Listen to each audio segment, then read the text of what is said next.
Good evening friends. अपन ने क्या किया, पिछली क्लास में फ्रिक्शन का डायरेक्शन पढ़ा था, उसी को आगे बढ़ा रहे हैं और उसके बाद हम लॉज ऑफ फ्रिक्शन भी पढ़ेंगे। ठीक है, तो आज अपना जो लेक्चर है वो क्या है, direction of friction, laws of friction. तो हेडिंग डाल दी friction part 2, friction part 2, second part है फ्रिक्शन का। तो हमने ऐसा पढ़ा, friction acts opposite to the direction of applied force,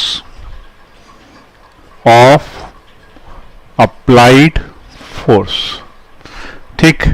तो अब इसके अंदर जैसे मान लो कि मैं तुमसे बोलूं कि ये एक गाड़ी है,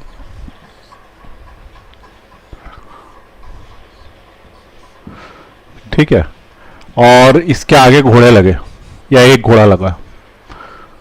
तो अब ये बताओ कि घोड़े के पैरों में फ्रिक्शन किधर और गाड़ी के व्हील्स में फ्रिक्शन किधर। तो सबसे पहली चीज, घोड़े के पैर तो इंसान के पैर जैसे ही चलेंगे, तो अपन यूं पीछे फोर्स मारते हैं तो हम आगे बढ़ जाते हैं, आगे बढ़ते हैं फ्रिक्शन के कारण। इसका मतलब फ्रिक्शन का डायरेक्शन आगे की तरफ, ठीक है ना। तो हमारा फोर्स पीछे, तो फ्रिक्शन का फोर्स किधर, आगे।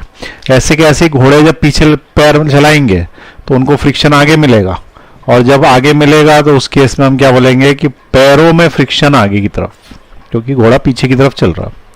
अब ये बताओ कि फ्रिक्शन का डायरेक्शन हॉर्स के शूज में तो आ गया, हॉर्स में तो आगे की तरफ। What is the direction of friction in these wheels. तो हम क्या बोलेंगे कि ये जो व्हील्स है या ये कार्ट है, it is moving due to a forward pulling force. ये जो है घोड़ा, ये इसको खींच रहा है और इसके खींचने के कारण ही तो आगे बढ़ रहा।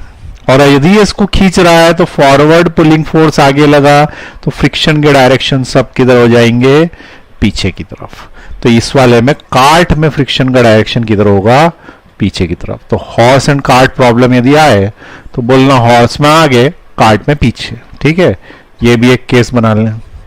एक और बताएं, तुम जब चलते हो रेलवे स्टेशन पे तो उस केस में ट्रॉली खींचते हुए चलते हो ऐसे, ये ट्रॉली यहां पे। आप ट्रॉली जब खींचते हुए आगे बढ़ते हो तो बताओ फ्रिक्शन का डायरेक्शन किधर, ट्रॉली के व्हील्स पे। तो उसका आंसर ये है कि हम फोर्स किधर लगाते हैं, फोर्स हम आगे की तरफ लगाते हैं, तो फ्रिक्शन का डायरेक्शन किधर, पीछे की तरफ। सिंपल, जिधर फोर्स लगे उसके अपोजिट लगा दो, जब तक बने।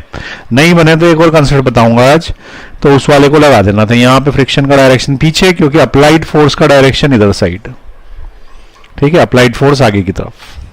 ठीक है, ये दोनों केसेस समझ में आए। और भी केस बन सकते हैं बहुत सारे। अच्छा, एक चीज ये बताओ, इंडियन फोर व्हीलर में फ्रिक्शन का डायरेक्शन किधर। अब तुम बोलोगे इंडियन फोर व्हीलर क्या है, वो इंडिका है क्या? ना ना, Indian four wheeler, Indian four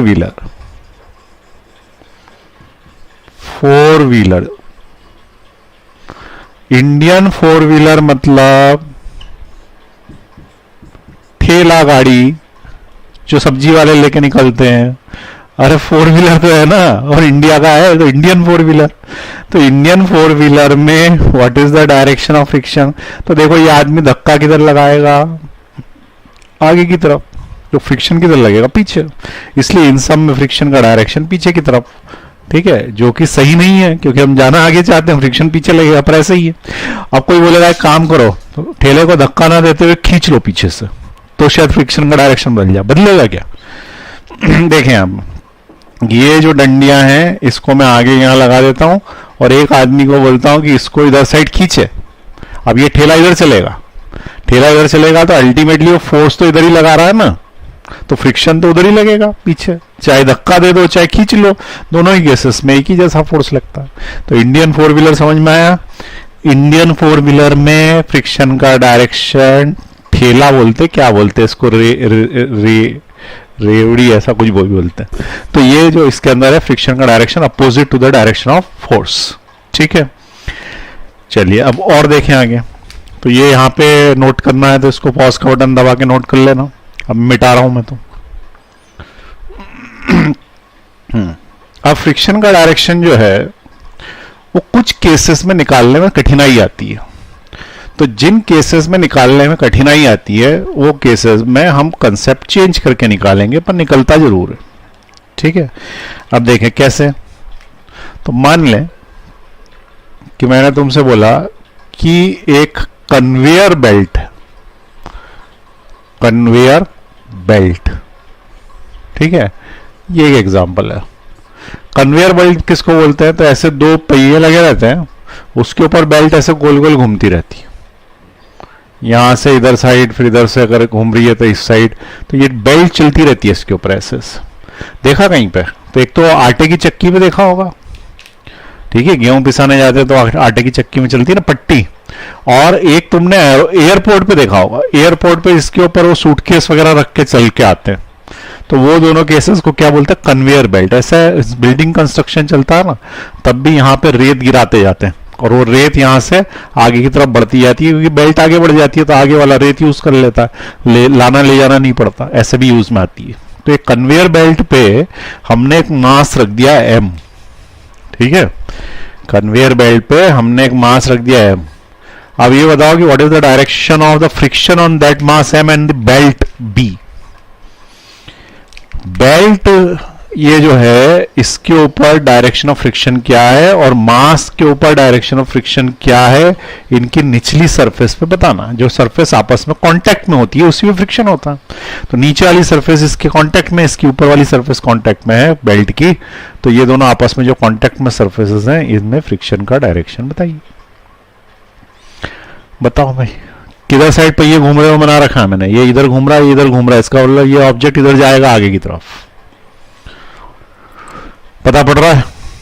तो यहां पे देखो, अब हमारा जो फोर्स वाला कंसेप्ट है उसमें कुछ थोड़ी दिक्कत आ रही है, गलत नहीं है, ऊपर दिक्कत आ रही है। दिक्कत ये आ रही है हम ये पता नहीं कर पा रहे फोर्स लग किधर रहा। ठीक है, अब फोर्स सिंपल खींच रहे थे, धक्का मार रहे थे तो समझ में आ रहा था कि फोर्स किधर लग रहा है, तो हमने क्या किया, डायरेक्शन अपोजिट टू दैट लगा दिया। लेकिन यहां फोर्स किधर लग रहा है कैसे पता पड़ेगा? तो उसको छोड़ो, या फोर्स के पता नहीं पड़ेगा, तो अब हम क्या करेंगे, हम ये देखेंगे कि फ्रिक्शन हमारा दोस्त है कि दुश्मन है। ठीक है, एक तरीका समझाने का, फ्रिक्शन हमारा दोस्त है कि दुश्मन है। तो ऊपर वाला जो डब्बा है उसकी निचली सतह पर फ्रिक्शन सोचो, या तो आगे लगेगा या पीछे लगेगा, दो ही ऑप्शन हो सकते हैं। तो मैं सिर्फ डब्बे की बात कर रहा हूं, मास की सतह पर फ्रिक्शन या तो आगे लगेगा या पीछे लगेगा, दोनों में से एक ही हो सकता। ठीक है, आगे या पीछे। अब तुम इसमें से कोई सा भी सपोज कर लो, ठीक है, फिर अपन कंसेप्ट लगा के देखते हैं कि दोस्त और दुश्मन के हिसाब से सही लग रहा है क्या, और दोस्त और दुश्मन कंसेप्ट लगा के हम पता कर लेंगे कि सही है कि नहीं। तो मान लो कि इसमें फ्रिक्शन पीछे लग रहा, क्योंकि जनरली आगे चीजें आती है तो पीछे फ्रिक्शन लगता है, तो मान लें कि ये वाला सही है, मान लें। ठीक है, लेट सपोज करते हैं ना, लेट कि पीछे वाला आंसर सही है। ठीक है, अगर ये पीछे की तरफ लग रहा है, किस पे, डब्बे पे फ्रिक्शन यदि पीछे की तरफ लग रहा है तो ये इससे आगे नहीं बढ़ने दे रहा, और अगर ये इसे आगे नहीं बढ़ने दे रहा तो एक काम करें, फ्रिक्शन कम कर देते हैं। फ्रिक्शन कम कर देते हैं तो वही सरफेस एकदम स्मूथ कर दो, उसके ऊपर बोरिक पाउडर डाल दो, तेल डाल लो, जिससे क्या एकदम स्मूथ हो जाए। अब एकदम स्मूथ तुमने जैसे ये बेल्ट करी, हुआ क्या कि बेल्ट तो वहीं के वहीं गोल गोल घूमती रही और ये डब्बा वहीं अटक गया, आगे जा ही नहीं पा रहा, क्योंकि डब्बा तो फ्रिक्शन के कारण आगे जा रहा था। फ्रिक्शन नहीं होगा, जैसे मान लो ये डब्बा है और ये बेल्ट है और ये यूं करके ऐसे निकलती जाएगी और डब्बा वहीं के वहीं रह जाए। डब्बे को भी फ्रिक्शन के साथ आगे जाना है, बेल्ट के साथ आगे जाना है, तो उसको फ्रिक्शन चाहिए। अब फ्रिक्शन है ही नहीं और ये बेल्ट यूं निकल जाती है इसके नीचे से, क्योंकि यहाँ पे कुछ हो ही नहीं रहा इंटरलॉकिंग ग्रूविंग। ठीक है, तो यहां पे अपन क्या बोलेंगे कि ये पीछे नहीं लग रहा, ये जो तुमने सपोज किया गलत है, मास पे फ्रिक्शन आगे लग रहा है। ठीक है, अब यदि उस पे आगे लग रहा है तो इंटरलॉकिंग हमेशा एक इधर तो एक इधर होती है। समझ में आई बात, ये यूं तो ये वाली यूं होगी, तो एक सरफेस पे यदि फ्रिक्शन आगे लगेगा तो 100% दूसरी सरफेस पे पीछे लगेगा। ऐसा हो ही नहीं सकता कि दोनों सरफेस पे दोनों आगे की तरफ लग जाए। तो एक सरफेस पे आगे तो दूसरे पे पीछे, तो नीचे वाली बेल्ट पे किधर लगेगा, पीछे की तरफ। ठीक है, तो बेल्ट पे किधर लगेगा, पीछे की तरफ। ये इसका मेथड है, बैकवर्ड्स। ठीक है, जिसको इंग्लिश आती है वो पीछे को बैक लिख लेगा और जिसको नहीं आती वो पीछे लिख लेगा। कोई शर्म की बात है नहीं, फिजिक्स आनी चाहिए, हिंदी इंग्लिश गुजराती मराठी आया नहीं है उससे कोई फर्क नहीं पड़ता, ठीक है ना। अब तुम मान लो कि चाइनीज में या कोई बहुत ही अच्छी लैंग्वेज में गलत आंसर दे रहे हो, इससे अच्छा है कि तुम जो तुम्हारे को आता है उस वाली लैंग्वेज में दो, पर सही तो दो, ठीक। तो देखे यहां पे जो अपन बोल रहे हैं कि फ्रिक्शन किधर लगेगा, मास में आगे की तरफ और बेल्ट में पीछे की तरफ, ठीक है। यहां तक समझ में आई बात। लेकिन अपन इसको एक दूसरे कंसेप्ट से सॉल्व करना चाहते हैं। ये तो मैंने ऐसा ही एक लोकल टाइप का कंसेप्ट बता दिया तुमको सिर्फ आंसर निकालने के लिए कि दोस्त और दुश्मन मान लो, उसके हिसाब से लगा दो। Friction always acts in such a way that it try to cease the relative velocity at the point of contact of the two surfaces. ये है परम सत्य, ठीक है। मैंने तुम्हें क्या बोला था, परम सत्य, यानी कि बिल्कुल एग्जैक्ट वर्ड्स चाहिए। तो जो बिल्कुल एग्जैक्ट वर्ड्स हैं वो यही हैं जो अभी मैंने बोले थे, जो तुम्हारे ऊपर से निकल गया, ठीक है। बहुत सारे को तो शब्द ही समझ में नहीं आया, फिर से बोलता हूं। Friction always acts in such a way that it try to cease the relative velocity at the point of contact of the two surfaces, ठीक है। धीरे धीरे बोलता हूं, लिख लो, ठीक है, लिख लो। ये परम सत्य है, परम सत्य यानी कि अल्टीमेट है, जिससे डायरेक्शन निकलता ही है। Friction always acts in such a way that it try to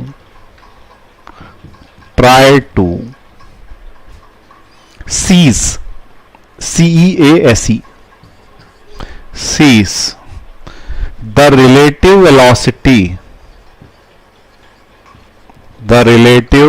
velocity at the point of contact of the two surfaces।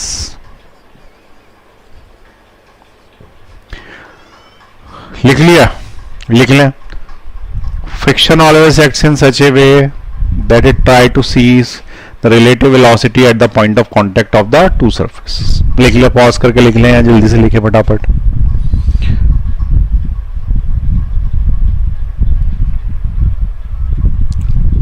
पढ़ लो एक बार, कुछ समझ में आया क्या? फ्रिक्शन इस प्रकार से एक्ट करेगा कि सीज करेगा, सीज यानी रोकना, जैसे अपन बोलते हैं सीज फायर, यानी कि जो युद्ध चल रहा है उसको रोक दो, सीज फायर है ना, युद्ध को रोक दो, तो सीज यानी रोकना। फ्रिक्शन इस प्रकार से एक्ट करेगा कि वो रोकेगा किसको, रिलेटिव वेलोसिटी को, न कि वेलोसिटी को।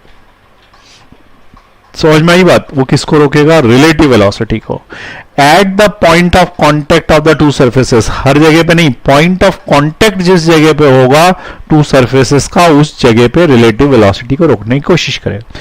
पहले तो ये रिलेटिव वेलोसिटी को रोकने की कोशिश करेगा, ये समझा दूं।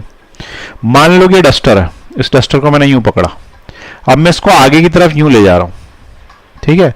फोर्स कुछ लगा रहा हूँ, वेलोसिटी जो भी तुम्हें समझ में आ जाए, इसको मैं आगे की तरफ ले जा रहा हूं, मतलब फ्रिक्शन किधर लग रहा, आगे की पीछे।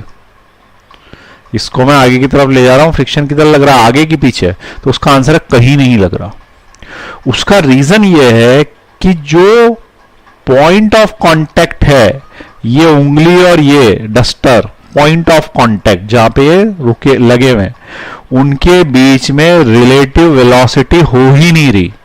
रिलेटिव वेलोसिटी का मतलब ये होता है कि या तो डस्टर चले या हाथ चले, या दोनों यदि चले तो अपोजिट डायरेक्शन में चले, या अगर सेम डायरेक्शन में चल रहे हो तो अलग अलग वेलोसिटी से चल रहे हैं। इसका मतलब आगे पीछे हो जाएं किसी ना किसी तरीके से। कुल मिला के शब्द एक लाइन है, आगे पीछे हो जाए, ठीक है। क्या ये आगे पीछे हो रहा है? नहीं ना, साथ साथ ही तो जा रहे हैं, साथ साथ जा रहे हैं। There is no relative velocity. Relative velocity कब होगी? जब मान लो कि ये इधर जाएगा और मेरा हाथ इधर जाएगा, ये हो गई रिलेटिव वेलोसिटी, ठीक है। इस तरीके से ये इधर जा रहा है और ये इधर जा रहा है। मान लो ये रुका और ये सिर्फ जा रहा है तो भी रिलेटिव वेलोसिटी है, और ये रुका और ये जा रहा है तो भी रिलेटिव वेलोसिटी है, ठीक है, दोनों जा रहे हैं लेकिन एक ही स्पीड से जा रहे हैं, तो रिलेटिव वेलोसिटी नहीं है। ये एक दूसरे के लिए तो रेस्ट पे, जैसे अपन ट्रेन के डब्बे में बैठे तो अपना पड़ोसी तो रेस्ट पे रहता है ना, क्योंकि दोनों जा रहे होते हैं एक ही डायरेक्शन में, तो इसको बोलते हैं कि उस समय रिलेटिव वेलोसिटी नहीं है। हाँ, वो उठ के चला गया बाथरूम की तरफ तो रिलेटिव वेलोसिटी, क्योंकि अपन बैठे हुए हमारे रिस्पेक्ट में आगे की तरफ जा रहा, तो there is relative velocity, otherwise there is no relative velocity.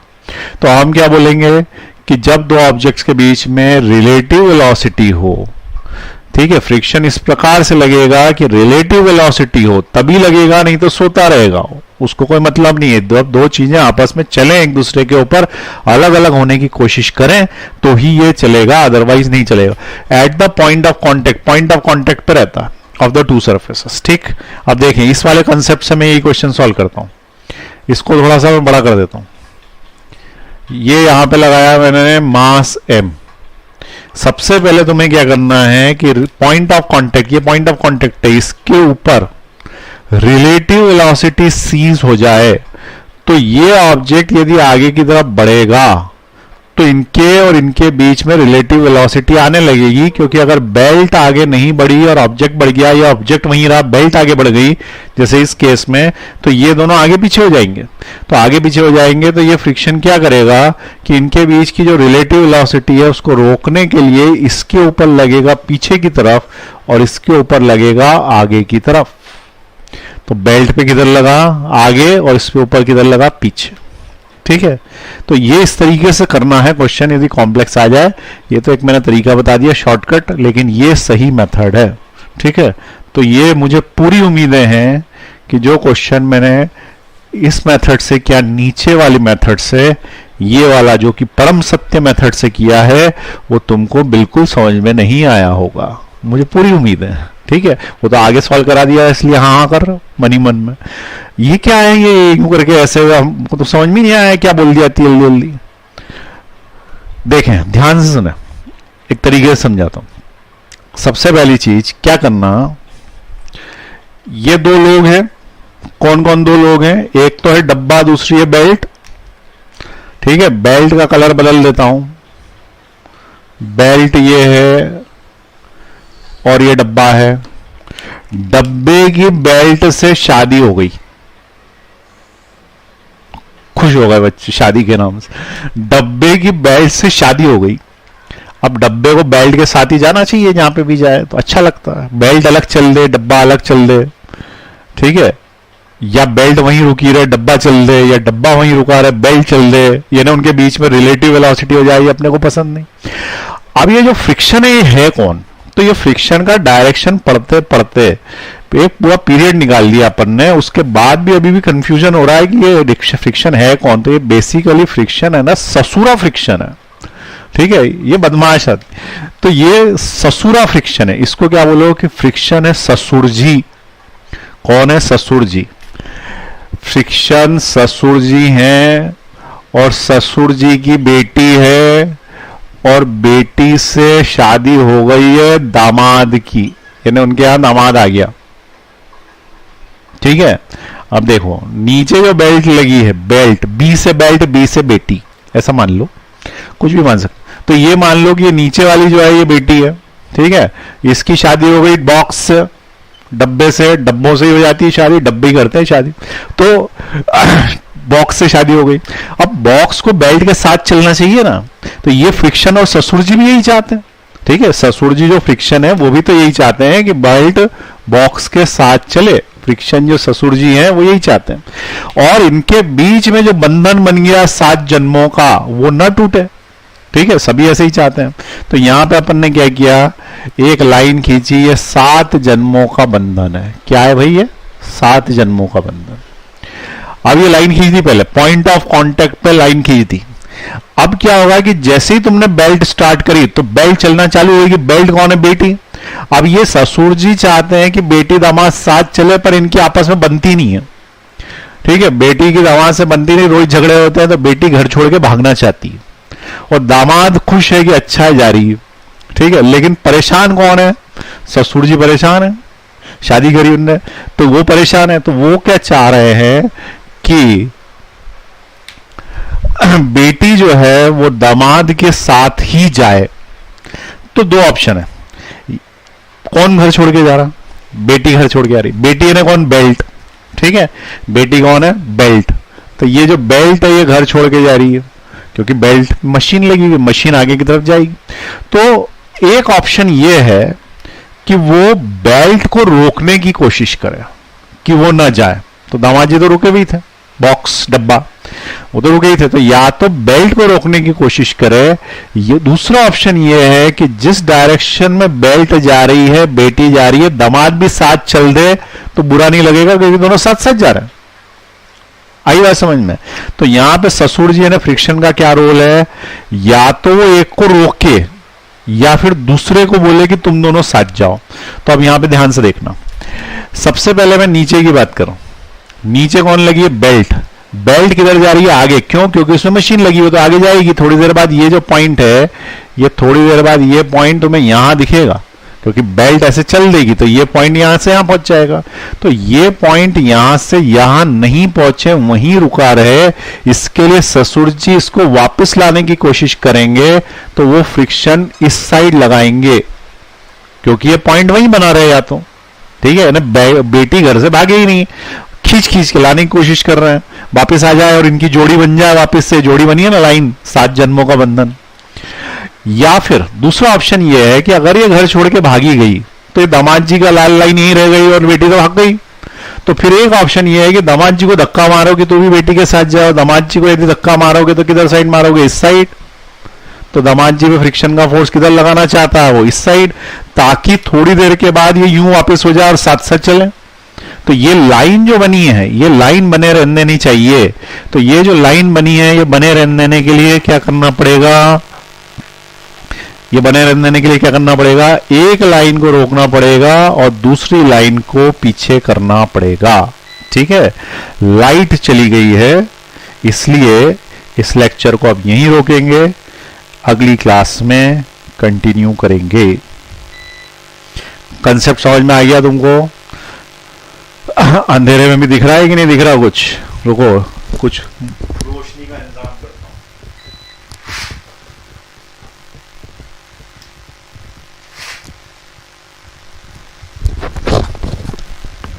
हाँ, नेचुरल लाइट आई थोड़ी, तो ये तुम्हें समझ में आया। ये वाली जो लाइन है ये किधर जाएगी, आगे की तरफ, और ये किधर जाएगा, पीछे की तरफ। इसको अपन क्या बोलेंगे कि फ्रिक्शन ने उनकी जोड़ी बना दी, रब ने नहीं बना दी, फ्रिक्शन ने बना दी जोड़ी वापस से। तो इसलिए क्या करना, जब भी ये कंसेप्ट लगाए तो एक लाइन खींच देना। ससुर जी चाहते हैं कि ना ये चले ना वो चले, और जो चल रहा हो उसके अपोजिट डायरेक्शन में फ्रिक्शन लगा दो, ठीक। चलिए नोट कर लीजिए इसको, फिर मैं बंद कर रहा हूं, अपन नेक्स्ट क्लास में देखेंगे।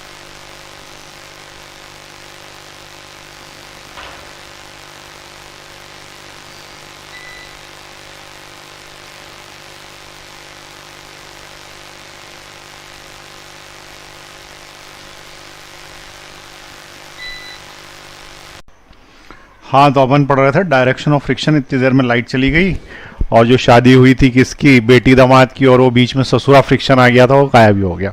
फिर उस दिन मैंने वीडियो बनाया नहीं, अगले दिन बना रहा हूँ। तो हम ये बोल रहे हैं कि फ्रिक्शन कौन है, तो फ्रिक्शन है ससुर जी। और ससुर जी क्या करते हैं, तो ससुर जी जो है वो बेटी और दामाद के 7 जन्मों का जो बंधन है उसको बनाए रखना चाहते हैं, इसलिए वो उस डायरेक्शन में लगते हैं जिससे बंधन बना रहे। तो तुम्हें करना क्या है, एक बार फिर से शॉर्ट में बता देता हूं। तुम्हें क्या करना है कि एक लाइन खींचनी है। जब भी तुमसे कोई बोले कि फ्रिक्शन फोर्स बताओ, तो जैसे मान लो कि मैंने बोला कि ये सरफेस है, बिल्कुल ही सिंपल, एक डब्बे के क्वेश्चन से समझा रहा हूँ।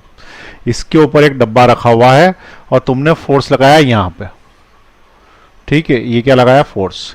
अब फोर्स जब तुमने लगाया तो यहाँ पे दो लोग कौन है, बेटी दामाद कौन कौन है, तो एक तो नीचे की जमीन है और ऊपर से एक ऑब्जेक्ट है, दो है।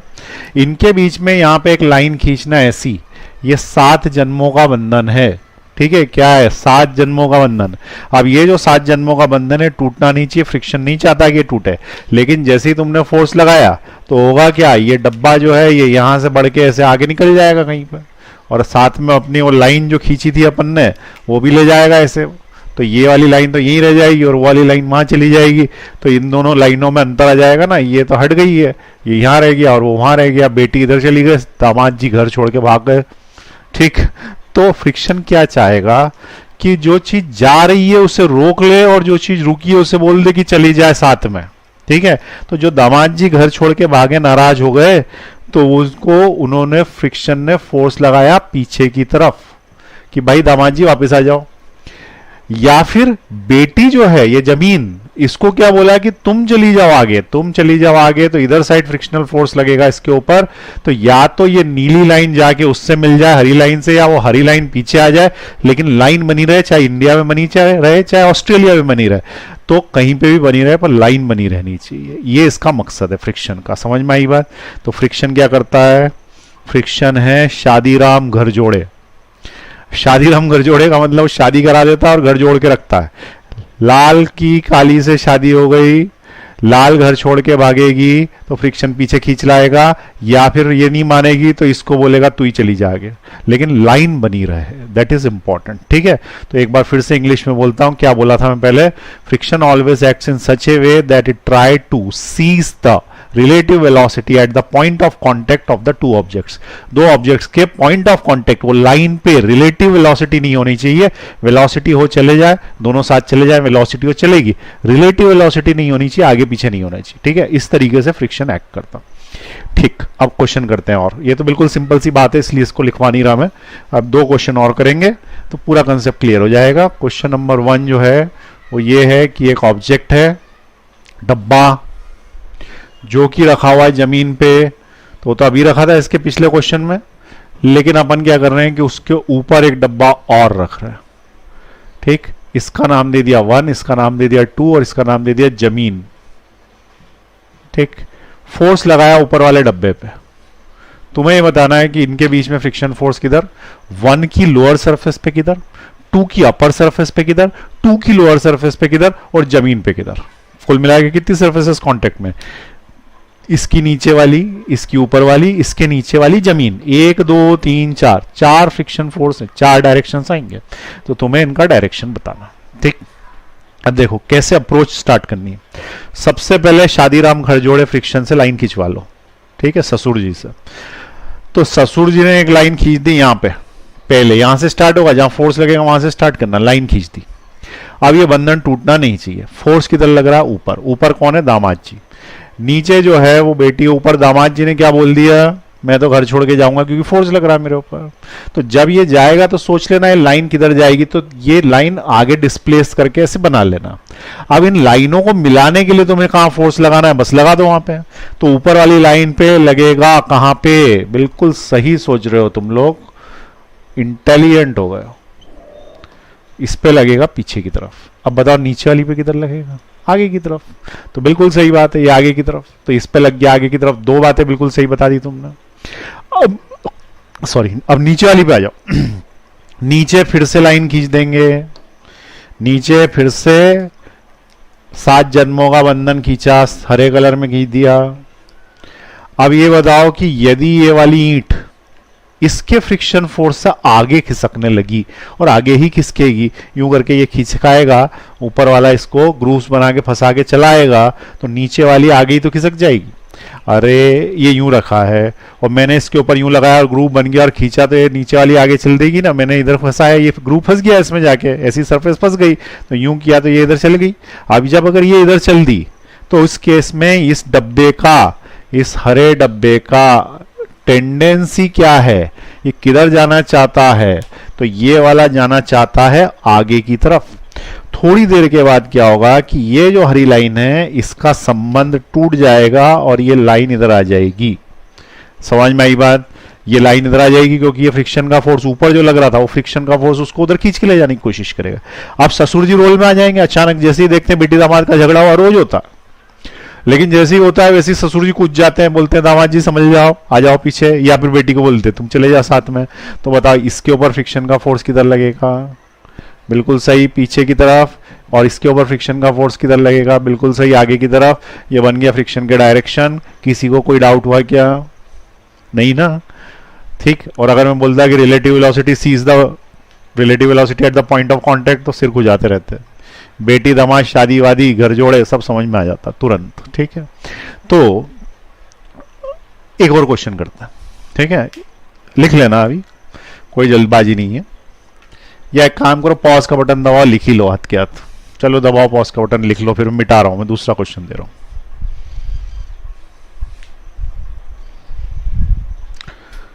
चलिए हटा रहा हूं, ठीक है, इधर लिख देता हूं ताकि कंपैरिजन हो जाए दोनों क्वेश्चंस में। हाथ के हाथ एक ही जैसे दिखेंगे बिल्कुल ही। देखो ये एक डब्बा, ये डब्बे का नाम 2, इसके ऊपर एक और डब्बा, इस डब्बे का नाम 1। तुमको ये बताना है कि इसमें 4 फ्रिक्शन फोर्स आएंगे, 1 2 3 4, 4 का डायरेक्शन बताना।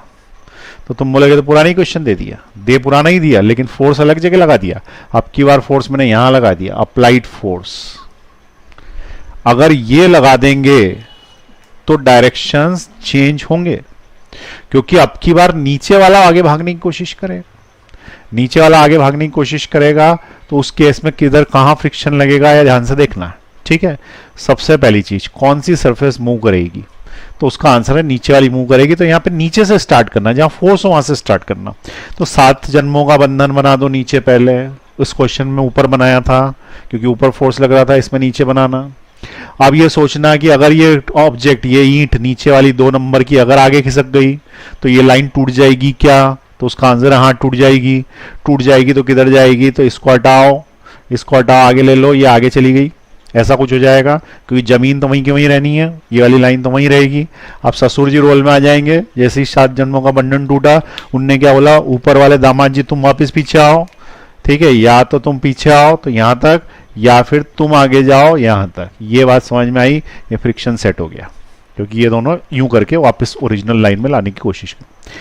अब क्या होगा कि जब अपन फोर्स नीचे लगाएंगे तो ये वाली सरफेस जो 2 नंबर की है, जो नीचे वाली सरफेस है, उसका अपर पार्ट, ऊपर वाला टॉप वाला छोड़ दो, नीचे वाली का अपर पार्ट, ये वाला पार्ट किधर जाने की कोशिश करेगा, ये वाला पार्ट किधर जाने की कोशिश करेगा, तो उसका आंसर है ये वाला पार्ट भी आगे ही जाने की कोशिश करेगा। ईंट को यूं खींचा तो ईंट पूरी आगे निकल जाएगी ना, ऐसा थोड़ी कि उसका एक पार्ट इधर जाता है दूसरा इधर जाता है, वो तो सब एक जैसे जाता है, एक जैसे जाता है। तो फिर अपन ने यहाँ पे लाइन खींची, 7 जन्मों का बंधन। लाल कलर को इसलिए खींच रहा हूं क्योंकि बहुत खतरा है 7 जन्मों के बंधन में, अभी तो तुम्हें तो पता नहीं पड़ रही, बाद में पता पड़ेगी, ठीक। तो ये लाल कलर की जो लाइन खींची, ये 7 जन्मों का बंधन बना। और अब ये बताओ कि तोड़ेगा कौन इसको, ऊपर वाला कि नीचे वाला, तो उसका आंसर है नीचे वाला। क्यों, क्योंकि नीचे वाले पे फोर्स लग रहा है। अब वो टूटेगा तो ये लाइन आगे जाएगी यहां, समझ में आई बात। और अगर ये आगे जाएगी तो फिर फ्रिक्शन फिर इन्हें मिलाने की कोशिश करेगा, तो नीचे वाले पे फ्रिक्शन लगेगा इस साइड और ऊपर वाली सरफेस पे फ्रिक्शन लगेगा इस साइड, और ये फिर वापस मिल जाएंगे। ये जो लाइन यूं है ये वापस मिल जाएगी और फ्रिक्शन खुश हो जाएगा क्योंकि उसका काम हो गया। अब देखो ये क्वेश्चन में और ये क्वेश्चन में डायरेक्शन ऑफ फ्रिक्शन बनता आ गया। ये एक जैसा है, ये और ये एक जैसा है, लेकिन इसमें इधर है, इसमें इधर है, और इस वाले में इधर है और इस वाले में इधर है। इतने बारीक बारीक अंतर है, इसलिए इसका डायरेक्शन निकालना कठिन है। मेरे कंसेप्ट से निकालोगे बेटी दामाद ससुर जी concept is the best concept to find the direction of the friction, otherwise उलझ के रह जाओगे, ठीक है। अच्छे उलझ जाते हैं इसके अंदर। तो किससे सॉल्व करना है ये, ससुर जी concept by the great Shirish sir, ठीक है। ससुर जी कंसेप्ट बाय शिरीष सर, इससे सॉल्व करना, ठीक। मजाक करता रहता हूं, मजाक में पढ़ाने में भी अच्छा रहता, बच्चों को लोड नहीं आता, क्वेश्चंस बन जाते हैं उनसे, ठीक है। चलिए लिख लीजिए इसको, और भी आगे क्वेश्चन देंगे, ट्राई करना उसको, ससुर जी कंसेप्ट लगाना, ठीक। चलिए एक आध क्वेश्चन और करते, ठीक है ना, एक आध क्वेश्चन और करते ताकि पक्के से आ जाए। देखें, एक इंक्लाइंड प्लेन पे लगाते हैं क्वेश्चन। इंक्लाइंड प्लेन जैसा है, इसके ऊपर मैंने एक ऑब्जेक्ट रखा, ठीक है, 10 किलो का, सिर्फ रखा है। ए केस, बी केस में इसके ऊपर मैंने एक ऑब्जेक्ट रखा 10 किलो का, सिर्फ रखा है, बी केस। ये बताओ कि पहले क्वेश्चन में फ्रिक्शन का डायरेक्शन किधर, दूसरे क्वेश्चन में फ्रिक्शन का डायरेक्शन किधर। सोचो, पहले में डायरेक्शन किधर, दूसरे में डायरेक्शन किधर। सरफेसेस रफ हैं, स्मूथ हैं, उससे कोई मतलब नहीं, थोड़ी बहुत रफ है, थोड़ी बहुत स्मूथ है, कुछ भी मान। बिल्कुल स्मूथ नहीं है, ठीक है ना, बिल्कुल स्मूथ होगी फ्रिक्शन होगा ही नहीं, तो रफ तो है। तो फ्रिक्शन का डायरेक्शन किधर, तो उसका आंसर पहले नीचे वाले की बात कर लें। नीचे वाले में फ्रिक्शन है ही नहीं, there is no friction, so there is no direction. अब सवाल ये उठता है कि फ्रिक्शन क्यों नहीं है? तो उसका रीजन ये है कि इनके 7 जन्मों के बंधन की बात की जाए तो ये लाइन खींची, ये बेटी है, ये दामाद है, ठीक है। ससुर जी की नींद कब खुलती है? जब दोनों में से एक कोई भाग जाता घर छोड़ के और साथ में दूसरे को नहीं ले जाता। ये बताओ कि क्या बेटी भाग रही है? नहीं, कोई फोर्स नहीं लग रहा। क्या दामाद भाग रहा? नहीं, कोई फोर्स नहीं लग रहा। ग्रेविटी लग भी रही तो यूं लग रही है, भागते तो इधर साइड है। तो जब दोनों भाग ही नहीं रहे तो फ्रिक्शन आएगा ही क्यों?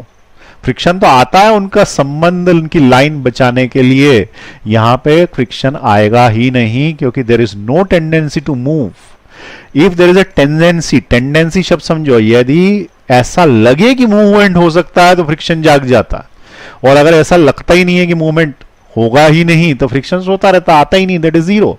तो यहां पे there is no tendency to move, so there will be no friction, ठीक। तो यहां पे इसका आंसर क्या आएगा? Frictional force is equal to 0 because no tendency to move, tendency to move. इस क्वेश्चन को तरह तरीके से पूछ सकता है वो बोलेगा कि यहां पे मैंने बहुत ही रफ सरफेस ले ली, पहले तो स्मूथ थी अब और भी ज्यादा रफ ले ली, तो अब ये बताओ कि फ्रिक्शन का फोर्स किधर? कहीं नहीं फ्रिक्शन का फोर्स, कोई मूवमेंट की संभावना ही नहीं है। मूवमेंट की संभावना होती तो फ्रिक्शन। अब अपन ने क्या किया, इस ऑब्जेक्ट को यूं कर दिया, यूं। अब तो मूवमेंट की संभावना है ना, ग्रेविटी उसको खींच लेगी, पहले नहीं खींच पा रही थी, तो ग्रेविटी उसको किस दिशा में ले जाने की कोशिश करेगी? नीचे की तरफ। और यदि नीचे की तरफ ग्रेविटी ले जाने की कोशिश करेगी तो इधर फोर्स लग रहा है, और वो फोर्स जो भी हो mg sin थीटा वगैरह वो नहीं देख रहे अपन, सिर्फ डायरेक्शन पढ़ रहे हैं। तो फ्रिक्शन फोर्स इधर लग रहा है, इसलिए फ्रिक्शन का फोर्स इस तरफ लगेगा। तो फ्रिक्शन का फोर्स किधर की तरफ लगेगा? ऊपर की तरफ लगने लगेगा, ठीक है। लेकिन इसको रटना नहीं, फ्रिक्शन अपनी दिशा बदल लेता है जब इच्छा हो। वो होता है ना एक कैमिलियन जो कलर बदल जाता है, तो इसी तरीके से दिशा कभी भी दल पलट लेगा।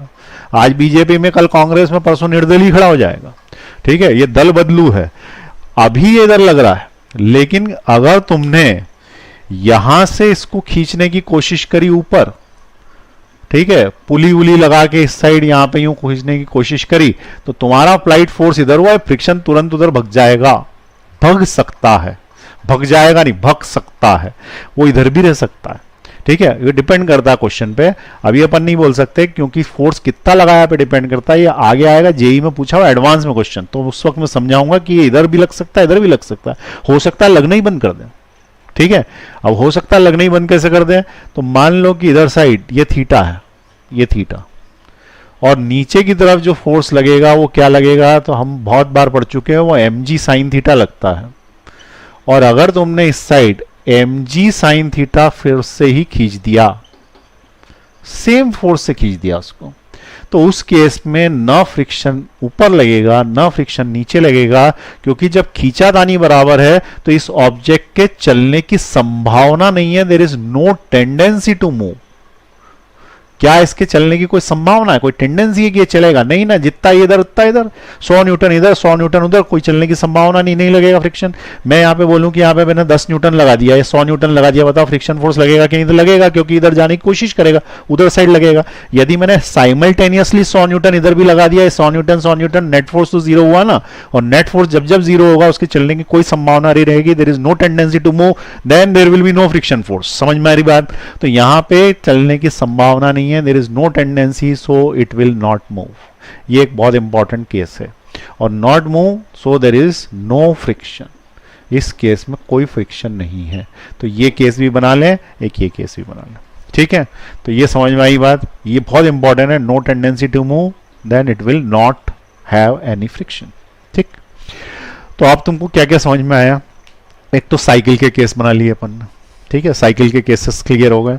उसके बाद हमने मोटरसाइकिल के या फिर मान लो 4 व्हीलर्स के भी केस बना लिए, 4 व्हीलर में 2 व्हील ड्राइव 4 व्हील ड्राइव वो सब कर चुके हैं अपन। उसके बाद हमने लास्ट कंसेप्ट बेल्ट वाले क्वेश्चंस भी कर लिए, फिर हमने एक ऑब्जेक्ट के ऊपर दूसरा ऑब्जेक्ट लगा के खींच लिया, नीचे वाले पे फोर्स लगा लिया, ऊपर वाले पे लगा लिया, इंक्लाइन प्लेन पे भी लगा लिया। एक रफ आइडिया तुमको लग गया कि फ्रिक्शन किस डायरेक्शन में लगता है। अब जैसे जैसे क्वेश्चन आएंगे अपन उसी वक्त डिस्कस करेंगे। तो कंसेप्ट क्या क्या याद रखने? पहला कंसेप्ट याद रखना, फोर्स के अपोजिट लगता है। दूसरी चीज वो नहीं लगे तो पॉइंट ऑफ कांटेक्ट पे हमें क्या करना है, हमें एक लाइन खींचनी है और उसके अंदर जो है वो ससुर जी कंसेप्ट लगा के जो है वो आंसर निकालना। ठीक है, तो ये लिख लीजिए। उसके बाद अपन अगली क्लास में पढ़ेंगे वो how many types of frictions are there and how to find the value, और उसकी वैल्यू कैसे निकाली जाती है और कितने तरह के फ्रिक्शन है, एंड लॉज ऑफ फ्रिक्शन पढ़ेंगे। ठीक है, और लॉज ऑफ फ्रिक्शन पढ़ने के बाद फिर how to find the values करके एक पूरा नया वीडियो आएगा। उसके बाद फिर लगातार न्यूमेरिकल्स हैं, उसके बाद थ्योरी खत्म। ठीक है, चलिए लिख लीजिए इसको, पॉज दबा के लिख लीजिए। आज का लेक्चर ओवर, कल देखेंगे।